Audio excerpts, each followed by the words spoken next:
You're listening to Freestyle Flashback with handsome Rich Ransom. Hey, welcome to Freestyle Flashback, my new podcast. Now, if you were on the West Coast during the freestyle era, you might remember listening to some guy on the radio named Handsome Rich Ransom. Well, that's me. I worked at some of the legendary radio stations on the West Coast or in Northern California that broke a lot of the classics we still listen to today, and most of those radio stations are still market leaders right now. KDON in Salinas, B-95 in Fresno, Q97 in the Modesto Stockton market, and what was then America's number one radio station, 106.1 KMEL in San Francisco. So, how does this come about, you ask? Well, to be honest with you, I was listening to Richard Blade on SiriusXM's First Wave, and he's doing a Where Are They Now podcast. And I thought, you know what? I actually have a pretty unique freestyle perspective. I was there on the ground floor. I was inside the building. I was on the air. I was, in some cases, picking the records that got played on the radio. So I'm not some singer, or I wasn't a producer, and I'm sure as hell not some fanboy. I was actually there. I was meeting the singers backstage when they were in town for shows. I've taken more than a year of procrastination to get to this point. So let's get busy on this, all right? So if you don't remember me and you don't know who the hell I am, you ask, well, I'm an old school snob. For better or worse, that's me. I grew up on vinyl. I bought 45s and albums as a kid and later bought 12-inch singles. Actually, the first one I bought was more to show I had a copy of Rapper's Delight than probably anything else, and I think I still have the record. My first album was Parliament's Funkenteleke versus the Placebo Syndrome. I bought it at the Warehouse on Geary Street in San Francisco, and I love that version of Bop Gun. You know, the one with the false ending? So, you know, vinyl and me, we kind of go way back. And the beauty of growing up in San Francisco, other than the record stores, was that AM and FM radio stations played just about everything. KFRC played top 40, but they weren't afraid to stray. I mean, they played local hits. KSFX was Disco 104 and many other formats. KSAN, KSJO, KOME. The original KMEL were the rock stations. KDIA and KSOL, they were the ones that jammed the R&B hits of the day. And, you know, my record collection growing up had just about everything, right? I mean, I had Steely Dan and ELO to Earth, Wind and Fire and Bootsy's Rubber Band and almost everything in between, probably just like you. I was a funketeer. I loaned out my Commodore's Live album, and a buddy of mine lent me back Gratitude so I could practice my Philip Bailey high notes.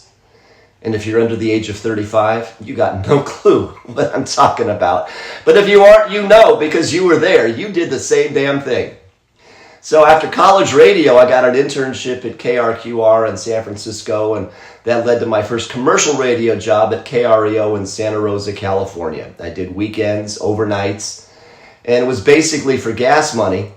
And then one night, the request line rang, and it was some guy.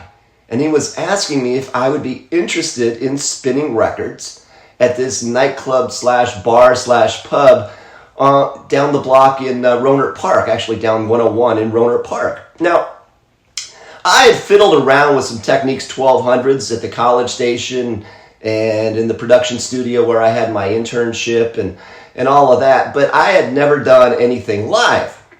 So, dude said he'd pay me $50 a night, and I might get tips, and if I got there early, there's a dinner buffet, and it's like, damn, screw the stage fright, right? I got $50. So they had a setup. It was two Technics 1200s, a Newmark. They had some cheap headphones, a couple crates of records, and all I really had to do was show up, play the hits, announce the drink specials, drop in a promo to listen to me at 2 a.m., and before I left, $50 cash in my hand. So I spun there until I migrated to KDON in Salinas and did some stuff there. And then when I was at B-95 in Fresno, I did some remixes and I did some club spinning. And again, mostly with club setup. And I'd bring some records from the station. And I was a pretty basic club DJ who did some remixes that played on other radio stations. I think Pump Up the Volume was maybe the most prominent.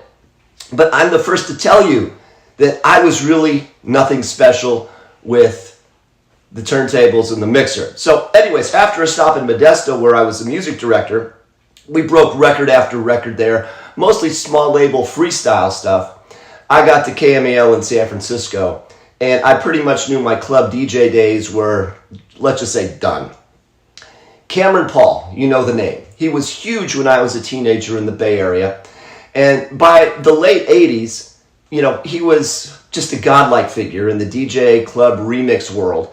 Kids would be bootlegging Cameron Paul remix cassettes. So that's why KSOL, when he was there, started to drop in Cameron Paul in the mix. So nobody would like pawn off those mix shows like it was like, hey, I'm that badass. It's like, no, it was Cameron.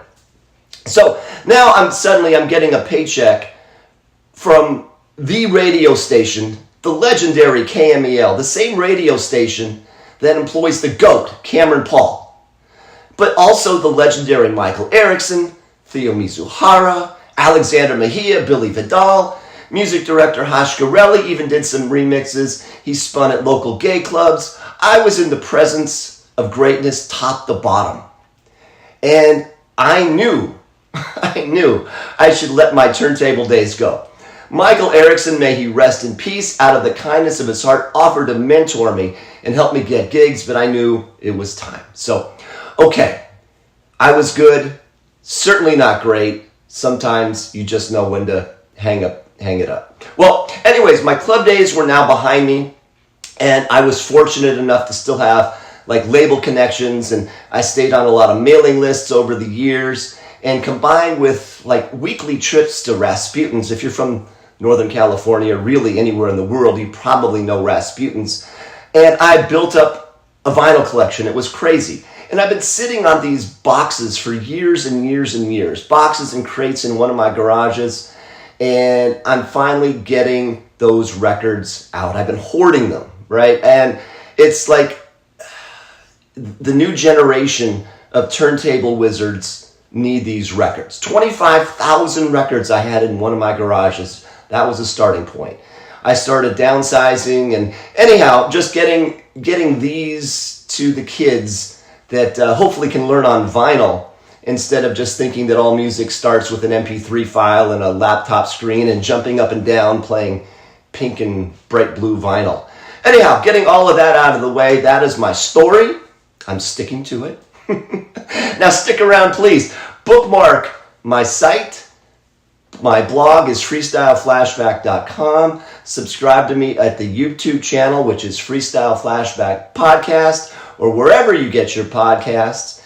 And as I used to say on the radio, I got one foot out the door, I got one wheel on the freeway, and I shall return to burn.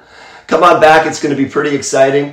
I'm going to be talking to some DJs that you may or may not have heard of, that if you haven't heard of, hopefully you'll start following them because they are keeping freestyle alive. I'll be talking to artists, some producers, and hopefully some record executives from that era. Anyhow, thank you for stopping in. Freestyle Flashback is the podcast. I am Handsome Rich Ransom, and hopefully we will be seeing you really, really soon. You're listening to Freestyle Flashback with Rich Ransom. Give it up!